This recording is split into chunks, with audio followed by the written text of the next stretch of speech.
Dua copet asal Jakarta berhasil diamankan petugas saat melakukan aksinya dengan menyamar di perayaan HUT PGRI yang dihadiri Presiden Jokowi. Kecelakaan maut yang menimpa bus rombongan wisata menuju Magetan menimbulkan korban jiwa. Sebanyak 7 jenazah telah tiba di rumah duka dan disemayamkan. Kereta Api Indonesia Persero meluncurkan kereta baru dengan jalur Semarang-Tawang-Ketapang yang dinamakan Kereta Api Blambangan Express. Selamat sore pemirsa, selama 30 menit ke depan kami akan menemani Anda bersama saya Amda Soraya. Inilah kabar Indonesia.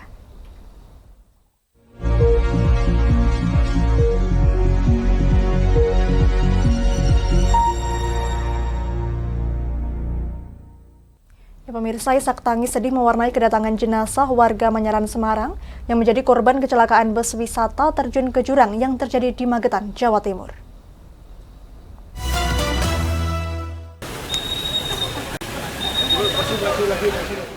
Iring-iringan mobil ambulans yang membawa 7 jenazah korban kecelakaan bus wisata yang terjun ke jurang di Magetan, Jawa Timur, tengah malam tadi tiba di Semarang. Prosesi serah terima peti jenazah dari utusan Pemkab Magetan kepada PLT Wali Kota Semarang Heverita Gunaryati Rahayu dilakukan di kantor Kelurahan Manyaran Semarang untuk selanjutnya diserahkan ke perwakilan keluarga. Dari 7 korban, 6 korban merupakan peserta wisata yang merupakan warga yang tinggal di satu RT di Kelurahan Manyaran Semarang yakni Sutarjo, Witri Suci Raharti, Kabul Sukini, Sumiati, dan Wahid, sementara 1 korban lainnya adalah sopir bus asal Mijen Semarang bernama Muhammad Berlian. Kedatangan 6 jenazah di perkampungan setempat diwarnai isak tangis keluarga.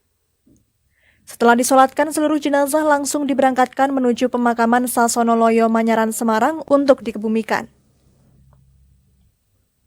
Selain menyebabkan jatuhnya korban tewas, peristiwa kecelakaan bus wisata Semeru Putra yang terjun ke jurang di Magetan, Jawa Timur juga menyebabkan puluhan penumpang mengalami luka berat dan ringan. Sejumlah korban yang masih dirawat di rumah sakit di Magetan saat ini kondisinya terus dipantau. Jajaran Pemkot Semarang menyatakan akan membantu proses perawatan para korban termasuk memberikan layanan trauma healing, mengingat ada sejumlah peserta wisata berusia anak-anak di dalam bus naas yang mengalami musibah. Selain yang luka-luka secara fisik kan pasti ada yang trauma, utamanya tadi anak-anak. Untuk sementara tadi disampaikan ada yang anak-anak tadi kan ada yang menangis, kemudian ada cucunya trauma gitu. Tadi saya sudah sampaikan ke Pak Camat untuk besok kita datangkan psikolog ya, psikiater, psikolog untuk mereka untuk segera bisa pulih kembali karena ya namanya luka, kaget, kemudian juga masuk melihat juga lingkungannya sekitarnya ini juga meninggal dunia pasti terjadi trauma, sehingga itu juga menjadi tanggung jawab kami, tanggung jawab pemerintah kota untuk menyembuhkan. Mungkin lebih susah dibanding kalau fisik gitu ya. Kalau fisik kan diobati kelihatan jelas, tapi kalau namanya trauma dari anak-anak ini kan juga harus rutin, harus harus dilakukan mungkin secara bertahap. Kecelakaan lalu lintas yang mengakibatkan 6 warga RT 5 RW 2 Kelurahan Manyaran Kota Semarang yang hendak berwisata di Telaga Sarangan Magetan, Jawa Timur terjadi pada Minggu siang. Rombongan wisata diikuti oleh sekitar 100 warga dengan menggunakan 2 unit bus pariwisata. Namun 1 bus pariwisata PO Semeru Putra Transindo dengan nomor polisi H1470AG mengalami kecelakaan terperosok ke jurang di wilayah Sarangan, Magetan. Bus diduga mengalami kerusakan rem sehingga sopir hilang kendali saat melintas di jalur menurun. Selain merenggut nyawa 6 warga, sopir bus juga turut meninggal dalam kejadian tersebut. Pihak asuransi Jasara Harja juga langsung memproses pemberian santunan kematian untuk para korban meninggal.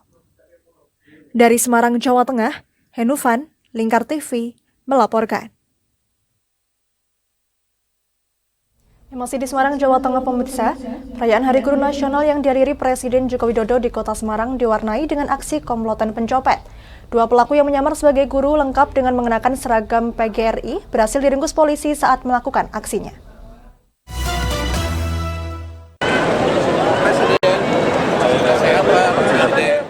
Acara perayaan HUT PGRI ke-77 dan Hari Guru Nasional di Gedung Marina Kota Semarang dimanfaatkan dua pelaku pencopet asal Jakarta. Acara yang dihadiri oleh Presiden Joko Widodo ini kondisinya sangat ramai dihadiri oleh ribuan guru se-Indonesia. Kondisi ini dimanfaatkan oleh Ade Taryo 54 tahun warga Matraman, Jakarta dan Nurdin 61 tahun warga Manggarai, Jakarta untuk melakukan aksi pencopetan. Untuk mengelabui, dua pelaku sengaja mengenakan pakaian guru batik PGRI saat melancarkan aksinya. Terus berangkat awalnya dari mana? Dari Jakarta. Terus tujuan memang di keramaian ini.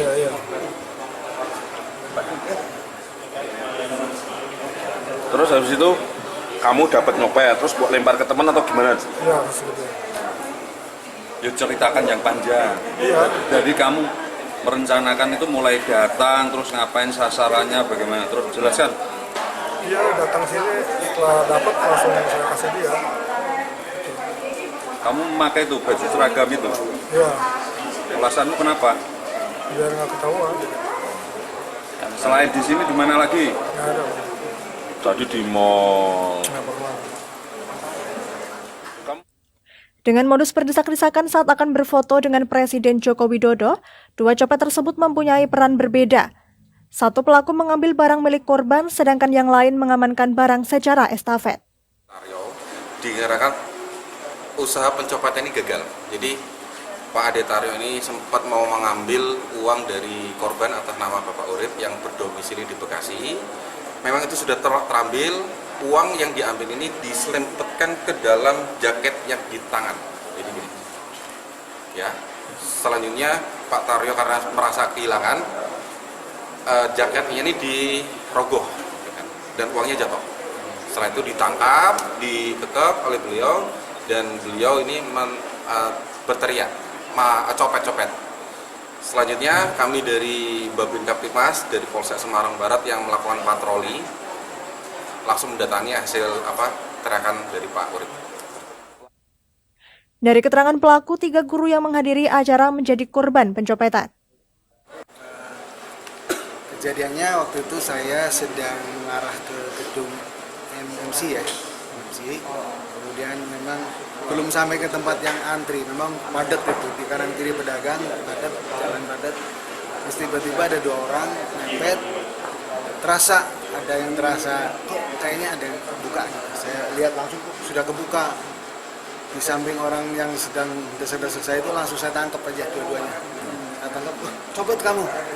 Begitu saya tangkap, lalu jaket yang dipegang oleh salah satu pelaku saya ambil. Begitu saya ambil, amplop yang berisi uang itu jatuh.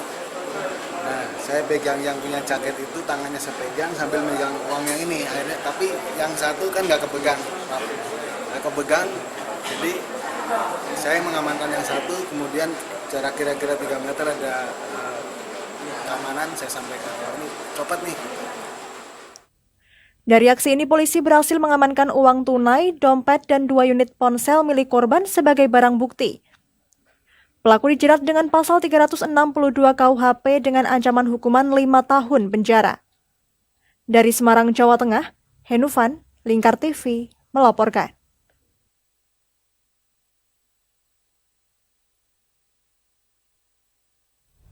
Kami akan jeda sejenak pemirsa, tetap bersama kami di Kabar Indonesia.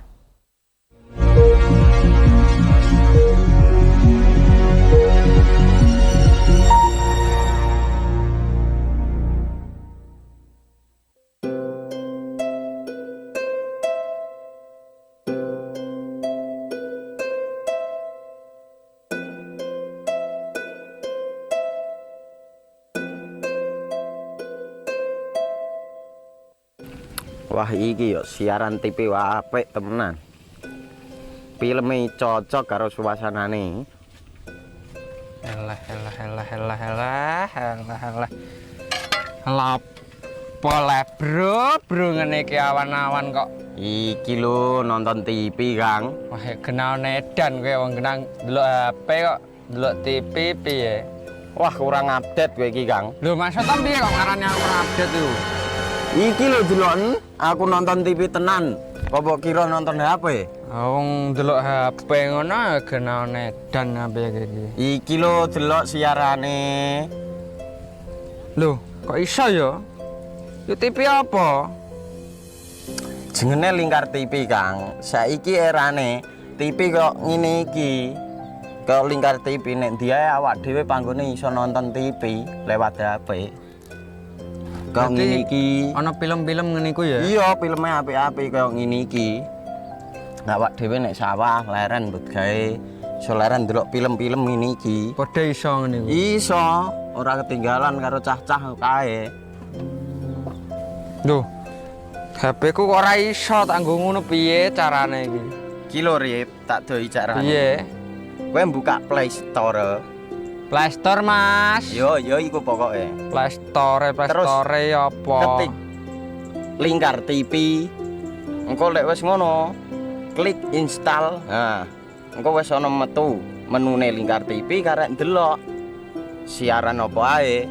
Film-filme apik-apik. Berarti film channel Lingkar TV metu nang kene kabeh ra? Iso.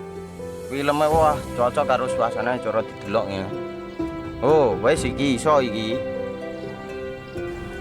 Iya metu kabeh ngene TV wah. Iya. Kondiange ya. Mangkane Lingkar TV filme apik-apik kabeh. Iya, aku ngene kok. Lagi reti iki aku malah.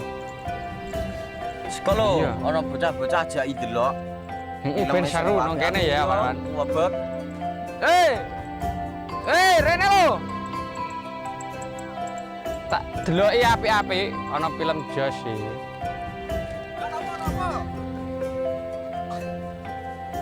Rene go Rene. Oh iki lho tak deloki film nang Lingkar TV. Solutif dan terpercaya.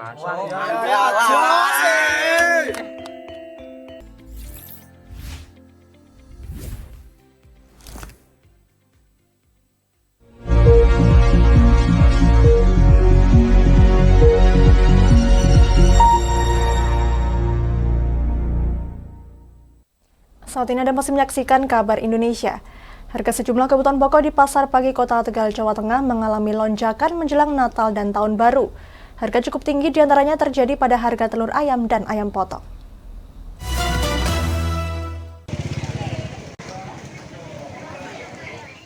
Pantauan harga kebutuhan pokok di Pasar Pagi Kota Tegal pada Minggu pagi, telur ayam dijual Rp31.000 per kilogram. Harga tersebut terjadi sudah 4 hari terakhir. Telur ayam mengalami kenaikan secara bertahap dari hari ke hari yang sebelumnya hanya Rp27.500 per kilogram. Tingginya harga tersebut dikeluhkan oleh sejumlah konsumen. Tak hanya ibu rumah tangga, para penjual masakan lauk pauk juga merasakan imbasnya.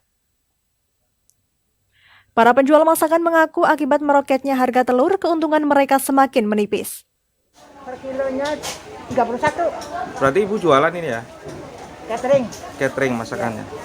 Ini harga segitu lagi tinggi atau lagi murah? Lagi tinggi. Normalnya berapa, Bu? Normalnya 20 ya. 20, 25. Ini sebagai konsumen gimana, Bu, dengan harga itu? Ya, gimana ya? Ya yang rugi. Harga dari konsumen biasa, tapi ternyata untuk belanja mahal. Jadi ya alhamdulillah ini sehat. Keuntungannya nipis gitu ya? Pedagang telur ayam Rere menyebut masih ada kemungkinan harga akan kembali naik seiring dengan meningkatnya kebutuhan jelang Natal dan Tahun Baru. Kenaikan harga ini diduga karena dipicu adanya penyaluran bantuan PKH.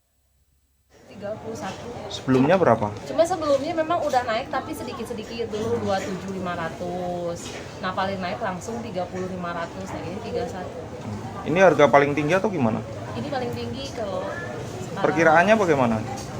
Ada kemungkinan naik mungkin ya di Natal sama menjelang tahun baru. Kebutuhan meningkat itu ya? Ini Tak hanya telur, harga cukup tinggi juga terjadi pada daging ayam potong. Sudah sepekan harga daging ayam berkisar Rp36.000 per kilogram.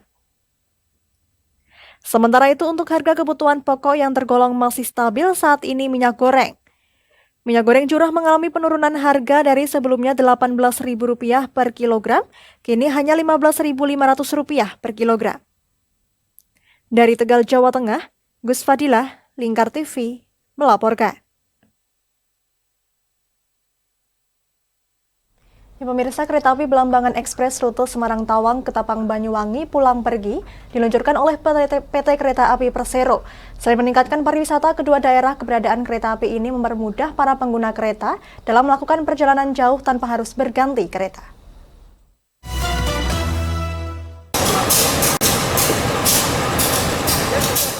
Inilah kereta api baru yang diberi nama Kereta Api Belambangan Ekspres dengan rute Semarang-Tawang yang diluncurkan PT Kereta Api Persero di Stasiun Tawang, Semarang. Kereta api Belambangan Ekspres terdiri dari 4 gerbong eksekutif dan 3 gerbong ekonomi dengan total 440 tempat duduk dalam sekali perjalanan.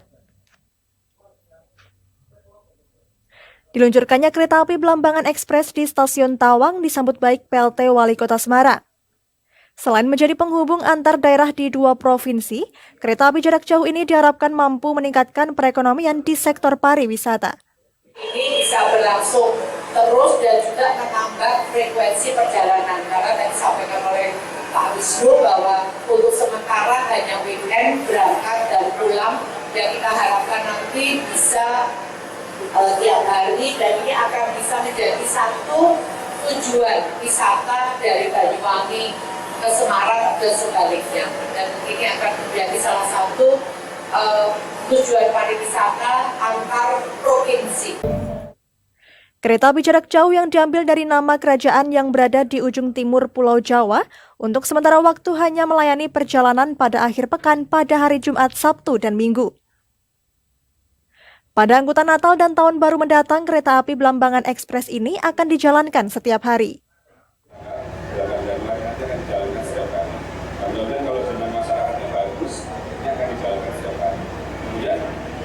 Tujuan sampai Banyuwangi ini pasti berhenti di stasiun besar. Kalau dari sini ada Cepu, kemudian Bojonegoro, Surabaya, Pasar Turi, Pasuruan, Jember, nanti ada stasiun Kalisrel, Karangasem, sampai Banyuwangi Kota, dan sampai tujuan akhir stasiun Ketapang. Bagi para pengguna kereta, adanya kereta api Belambangan mempermudah perjalanan jarak jauh tanpa harus berganti kereta lain untuk melanjutkan perjalanan maupun melakukan traveling. Barang lagi, apalagi kalau malam pun saya berani. Biasanya kan kita ganti dari Semarang, Surabaya, Pasar Turi, itu naik taksi terus ganti ke Gubeng, takut naik taksi tengah malam maupun pagi. Jadi sampai Gubeng baru masih nunggu lagi, duduk di kursi capek sekali, terus baru berangkat ke Banyuwangi, capek banget. Dengan Belambangan ini gimana tanggapannya? Wah, saya senang banget, saya suka traveling, jadi langsung ke Gilimanuk, Ketapang nggak deket. Kalau bisa diperbanyak jadwalnya. Kereta Belambangan Ekspres diberangkatkan dari Stasiun Semarang-Tawang pada pukul 18.05 waktu Indonesia Barat dan tiba di Stasiun Ketapang pukul 4.40 waktu Indonesia Barat. Sedangkan pemberangkatan dari Stasiun Ketapang pada pukul 19.30 waktu Indonesia Barat dan tiba di Stasiun Semarang-Tawang pada pukul 5.44 waktu Indonesia Barat. Selama 10 jam perjalanan nantinya kereta ini juga berhenti di sejumlah stasiun besar yang dilewati di wilayah Jawa Tengah dan Jawa Timur. Dari Semarang, Jawa Tengah, Henufan, Lingkar TV, melaporkan. Ya, demikian kabar Indonesia. Saya Amda Soraya dan seluruh kru yang bertugas pamit dari hadapan Anda. Terima kasih dan sampai jumpa.